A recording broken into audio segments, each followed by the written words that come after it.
Hello, every pony. It's Lotus Moon. Alright, so I do remember a while back I did a reading for all of you called Academic Purpose. Well, here is the long awaited sequel to that. This is called Congrats, You're a Dad, and it was written by Lockie. Now, I do believe he left a comment on the previous story saying that even though it says it's not completed, he doesn't have any real intentions of completing it. So, what we have so far is what we get. Either way, I do hope you enjoy. Now, if I start to sound a bit sluggish at points, please know I did not sleep all night. I had a really important term paper due, and I spent the entirety of the night researching and writing the paper. So, I am very tired right now. Please bear with me. Without further ado, let's get into the reading. Congrats, You're a Dad. Written by Lockie. Chapter 1. The first and only Oh, wait. Autumn is here, and with it comes a changing weather. The heat of the day is soon replaced by the chilly night. Dark rolling clouds were forming, and in the air, the heavy oppressive sense of thunder. Pegasus just felt like fucking with ponies again and prepared a storm. Okay, time for bed, kids. A choral of ahs and noes echoed throughout the living room. Daddy, please. 5 more minutes? Your youngest daughter looks up at you, her small hands gripping and tugging at your pants. Yeah, just one more episode, please, please, please, please, please. You look at your wife, both of you sharing a smirk. It worked better the first 2 times. We'll finish watching it tomorrow. It's late already. With that, you get up, keeping your last spawn in your arms and ignoring the small hands grabbing at you, trying to keep you on the sofa. You've got a big day tomorrow. Aunties are coming for a visit, and me and Mommy have things to do before they get here. Disappointed, grumbling, and kicking at the ground, the horde accepts its fate and gets up, one at a time. But your oldest daughter, she's in her rebellious phase. Come on, Missy, you heard your father. Me too? But I'm like 9 already. My friend's parents let her stay up late. Super late. Why do I have to go to bed with the babies? Twilight sighed. Before she turned to you, her eyes flickering between you and the young agitator. And that's the signal. A man's got to do what a man's got to do. The infant in your arms giggles as magic starts to envelop him and looks in awe as he starts floating in the air, soon enough throwing its small arms forward when approaching his mother. You step in front of the rebel, looking down at her, a frown on your face. The giant tower of doom that you are sending a shiver down your daughter's back.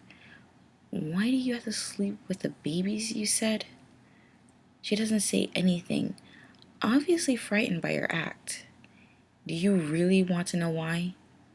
She gulps. Simply because you'll always be my small baby girl. Your arms shoot forward, startling her before your last word's meanings hit her. You grab her by the waist, pulling her into a hug. Your mouth finds its target soon enough, sending raspberries and blowing kisses on any patch of skin you have access to. Stop it, Dad. You turn her frame around to get access to her belly and ready yourself for the last strike. Her small arms are flying around, grabbing and pushing on anything it can find, trying to find a way out, but it's too late.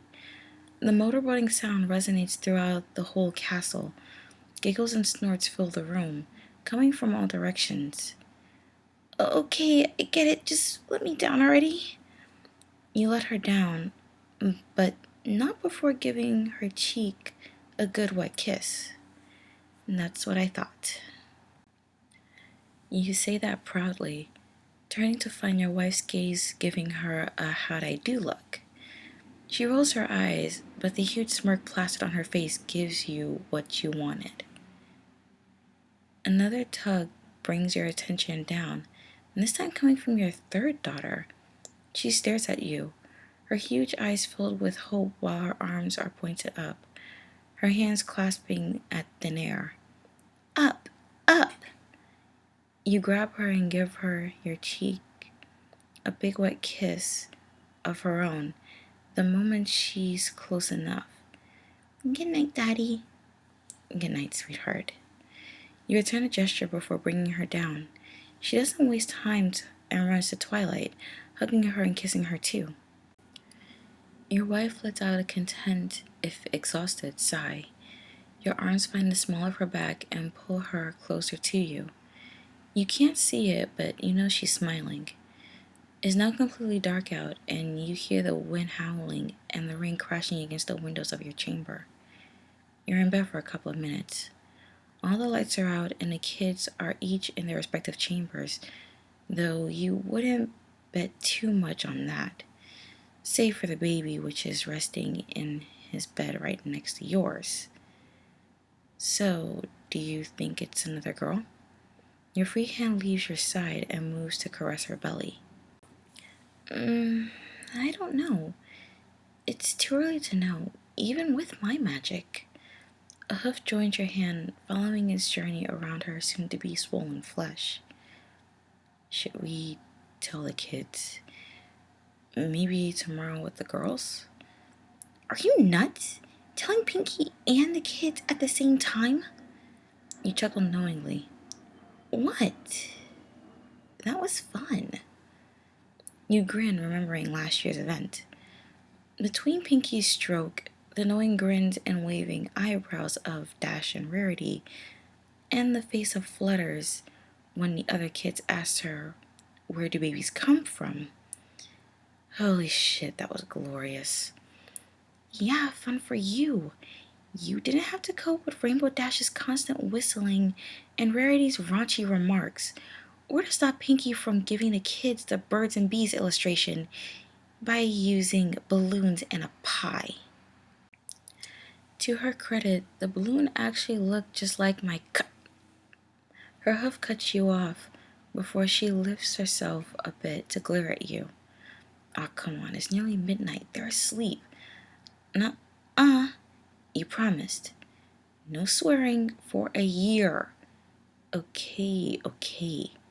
Happy with your response, she plopped back down on top of you. This time, directly on top of you.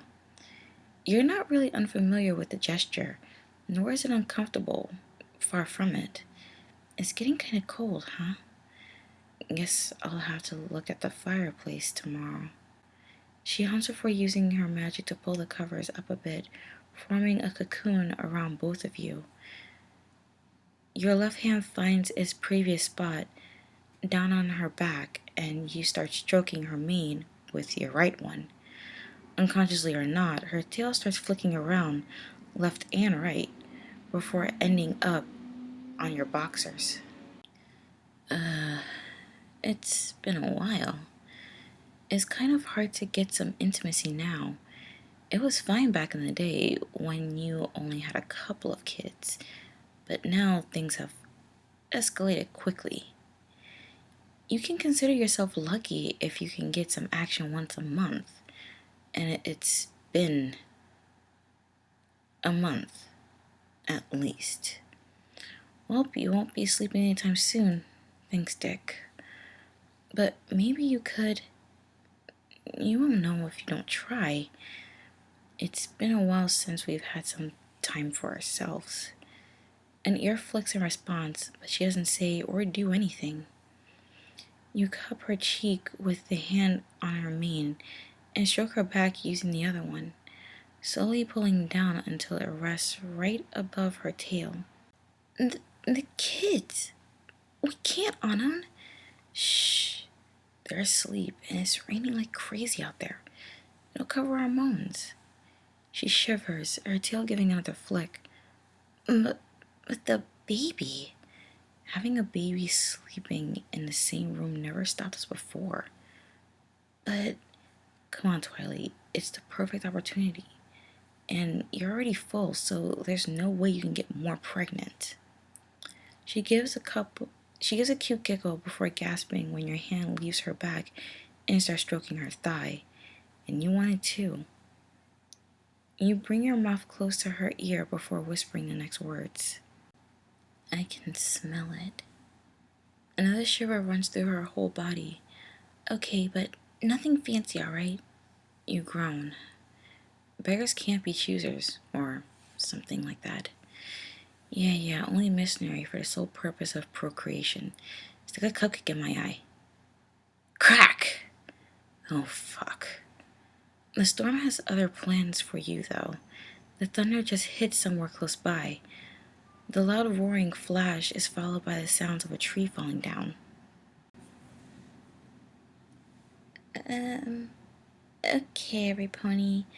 I can't exactly scream because my voice is still pretty messed up from yesterday a little. So, imagine the Cutie Mark Crusader screaming, at the sound of thunder. That's the best way to put it, really. Sorry about that. You hear one of the girls screaming, followed by thumping hooves. That must be the little one. Soon enough, your door bursts open, and a small bundle of joy screams and fears, mostly fear, and jumps on the bed. Daddy! Followed by other hoof steps. The twins follow their little sister's example and jump in, followed by your older son giving a might as well look, and last but not least, the rebel. I just came here to see what all the fuss was about. Nothing else. She even brought her Wonderbolt pillow with her, squeezing it close. I'm not scared or anything. Saying that, she still steps up close to the bed and climbs aboard. Before you can do or say anything, the whole squad is in position. The smaller ones, your last girl, and the twins are in between you and their mother, while your son is on her side and the rebel snuggles against your right side. What happened, Daddy? It's nothing, sweetie. It was just thunder, you grumble. You're not mad. You can't be mad at them. You shouldn't. Your wife gives you a knowing look. You just smile in return. Maybe it was a manticorn, one of the twins growled. The small one buries herself under the covers, trembling. Don't scare your sister. His grin soon fades when hearing his mother's reprimand. Yeah, that's not cool, the other twin, the girl, adds. Sorry. Yeah, it's your turn to sigh. Bringing a hand on top of the culprit's head, slightly ruffling his hairs. It's okay, buddy, but you shall apologize to her, not them. He nods in understanding and throws an arm around the frightened little girl, pulling her close before giving her a kiss on the nose. The twin smiles brightly, repeating his brother's action and completely surrounding their sister in affection. I totally need to take a photo of this. Ew. Your older son grimaces. Ew? 2 years ago, you were still asking for me or your father to hold your hand until you fell asleep. That was 2 years ago. Oh, I see. So you're too old for that kind of stuff, huh? She says, nuzzling him, following his retreat until his head is completely covered by a warm blanket. Stop it, Mom, that's embarrassing.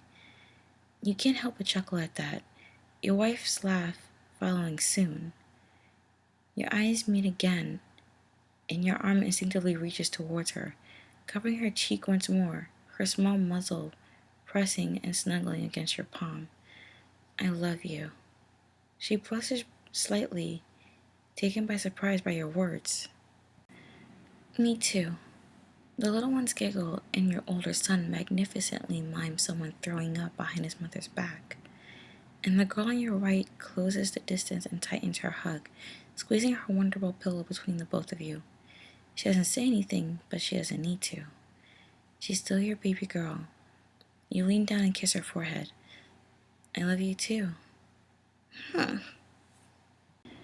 In Chapter 2. Morning. Dad, wake up. It's far too early. You don't open your eyes, but you know it's already too early. Come on, Daddy. It's noon already. You just grumble and mumble in your pillow. Just go watch TV or some shit. Mom! Dad said shit. Ah, shit. Your eyes open wide and you're filled with energy you never thought you had, jumping out of bed and turning to them. No, I didn't. The two girls turn to each other, knowing grins on their face. The older one snorts, followed by the other's chortle. You just stand there blinking. What am I missing here? Buttercup is the one regaining her composure first. Mom went out to pick something up and told us to wake you up. You sigh heavily before dropping your ass down on the bed, rubbing the sleep from your eyes. You fooled me. I did, she grins. You're evil. Mom said I took it from you, and too smart for your own good. She said I took that from her. Well, you shouldn't listen to your mother so much. She also said you'd say that. You grumble some more and get up. You've got things to do, but not before. The moment your eyes meet, she knows it's already too late. She still tries to turn and run away, but your arms are much too fast and your legs are much too long for her to escape. Eef! A big white kiss later, you let her go, trotting out of the chamber, wiping it with a big smirk. You don't need to use force to get Pearl, the girl twin. She just giggles when she looks at you, and then jumps at you, giving you one of her own. Hurry up, Daddy. Auntie Ra is coming soon. Yeah, just give me a minute. She nods and follows her big sister's footsteps. Sorry, another interruption. Well, you'll all read this story probably along with me, and you'll see that one of the kids has a drum set. I kinda can't make drum set noises. I sound really terrible at them. Trust me, I practiced them times to know. It doesn't get better, it just gets worse every pony. So, yeah, knowing that one of the kids now has a drum set, use your imagination to know what's going on with that. Sorry. Why did you have to pick this? Why did you buy it? What did you think would happen?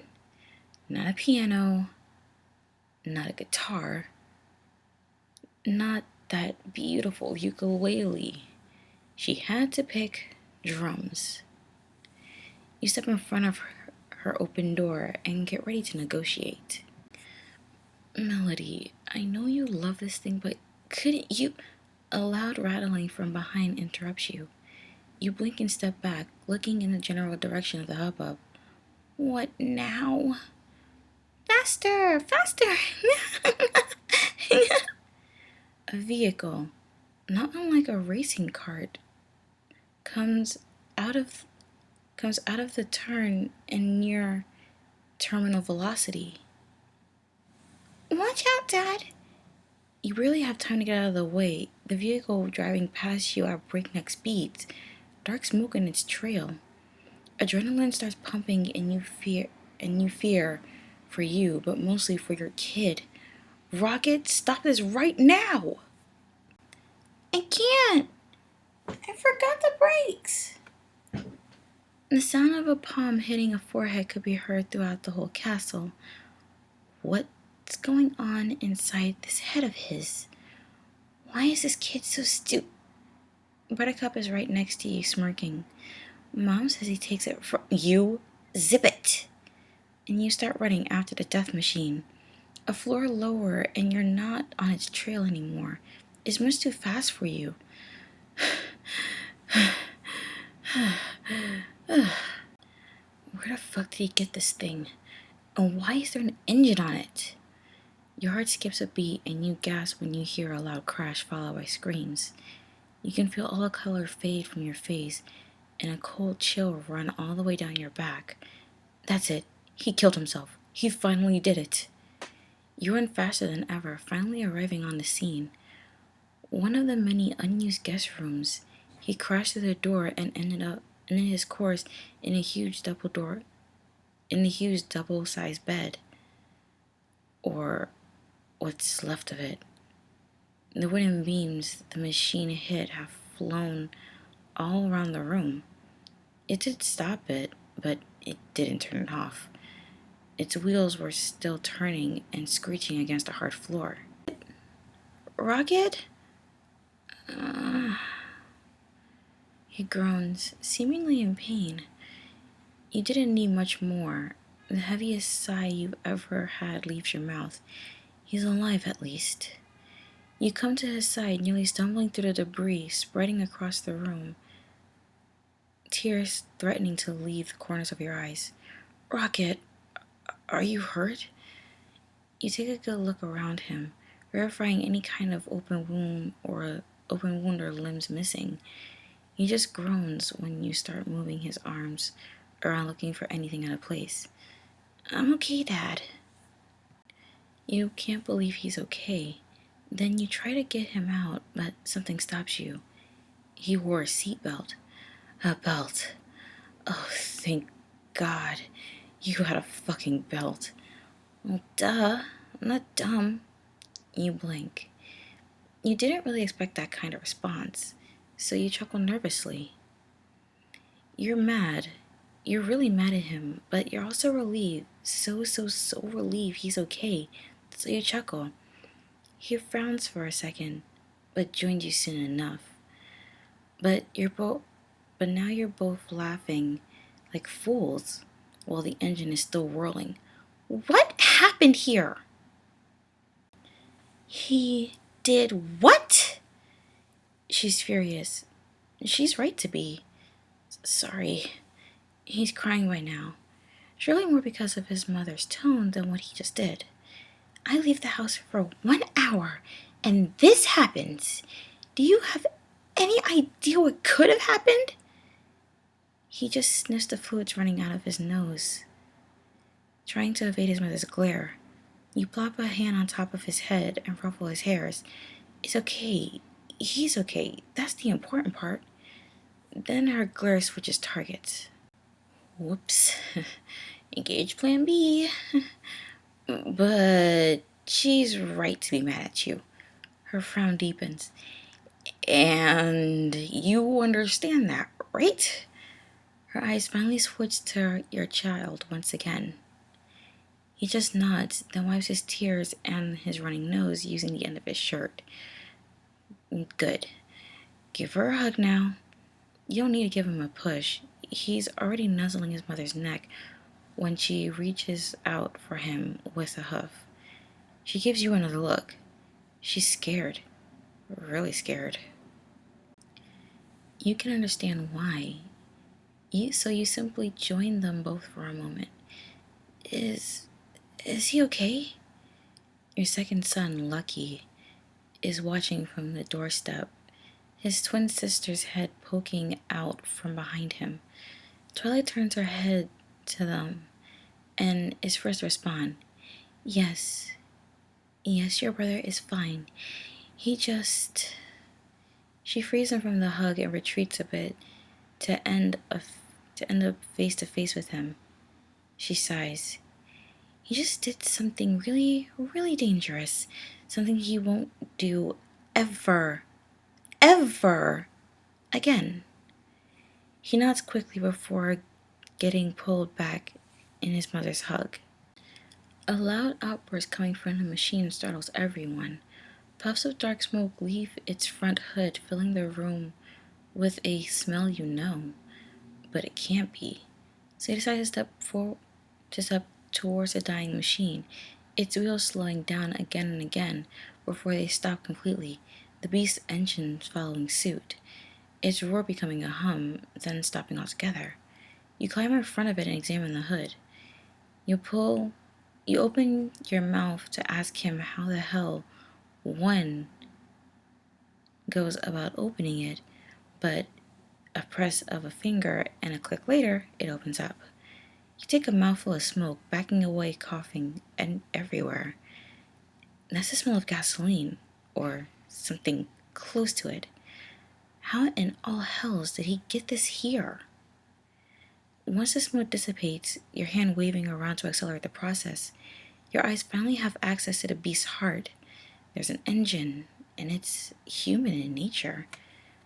There are magical thingies here and there, gems seemingly floating in thin air, but everything else is just like a real car. There's the pistons, a fancy carburetor, a radiator, and okay, to be honest, you have no idea. You're not a mechanic and never really tried or wanted to be one. Seeing the astonished look on your face, your wife joins your side, Rocket joining his siblings in the entrance. Yours something along the lines of, "That was awesome," but your brain is too busy right now. What is this thing? You shake your head in response. I don't know. It's an engine, I guess. An engine? But he's only 8. There's no way he can have the magical knowledge to make something so advanced. No, it's not magical. Or at least, it's not just magical. Just look. You point towards every part you can name, designing them as such and explaining their purpose to her to the best of your abilities. There's no arguing it, Twilight. This is human in nature. Maybe he got it somewhere. Maybe he found plans somewhere, or maybe he's named Rocket for a reason. Her eyes go wide. But aren't rockets the devices humans use to explore space? You nod. She gulps and plops down on the mattress. You heave a sigh and sit next to her, your right arm finding her shoulders. This is a sensitive subject. Not the first time you tackled it, or rather, tried to tackle it. Ponies and now people living in Equestria don't choose their kids' names, or rather, they think they do, but every pony knows you don't really have a choice. One day while the mare is pregnant, both parents think of a name. The same one, and that's how ponies are named. It's as simple as that. Ponies name its fate, and naively think it's just how things are, but because that's how it's always been. You, of course, have an idea of who exactly is pulling the strings, but that's for another time. Isn't it dangerous? Very. Space is cold, dark, and generally speaking, wants you dead. A breath hitches in her throat, and tears start accumulating in the corner of her eyes. Maybe you should have tried to find another way to say that. You pull her close, and she nuzzles your neck, searching for comfort. You need to say something. That's why we're here. We need to guide him, to point him in the right direction, to stop him from making mistakes and teach him what he needs to know to make it less dangerous. It'll be fine. He'll be fine. Maybe he'll become the first pony to land on another planet. Imagine how proud he'd be. She nods. You're right. Your left hand cups her cheek, your thumb brushing away the tears threatening to flow. And he's always been great at maths. He takes it from you. And that was Congrats You're a Dad, written by Lockie. Alright, every pony, I'm sorry for my 2 interruptions during the reading, but really, I can't really scream like a little kid, and I can't make drum sounds. That's also my Achilles heel when it comes to certain things, so sorry about that. This reading was quite chaotic. Well, to say the least. Twilight and Anon have plenty of kids, which makes it pretty hard to get personal time in. And when he's left alone with them to watch them, as you heard, is plenty chaotic, which can really make you wonder, how does one parent, well, how do parents in general, if they have more than at least 2 kids, handle them all? Maybe one day when I'm a parent, I'll know that for myself.